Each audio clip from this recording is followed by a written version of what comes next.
In order to find and manage display settings on the Samsung Galaxy A37, all you have to do is we need to open the settings, and then if you scroll down just a little bit, you should be able to find display settings over here. Here you can choose between the light and dark mode. We can also find some additional dark mode settings where you can create a schedule. We have screen brightness settings with the adaptive brightness, also known as the automatic brightness. Refresh rate settings in here, eye comfort shield, which is also known as the eye protection mode. We have the screen mode where we can adjust screen colors, the font size and style settings. We have the screen zoom, which allows you to choose how big everything should be on your screen.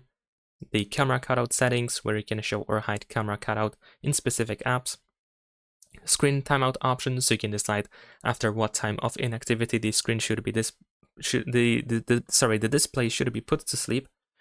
And there is also the easy mode, which makes everything bigger to improve the readability. And then we have edge panels as well. So we have a little sidebar in here that we can use to quickly access some of the features, or maybe even the app drawer actually over here. There we go. Navigation bar settings, where we can choose between the swipe gestures and buttons. There's also circle to search option. Touch settings, so you can, for example, increase the touch sensitivity. The information about charging when always on display is disabled or not shown, and screensaver settings. Leave a like and subscribe.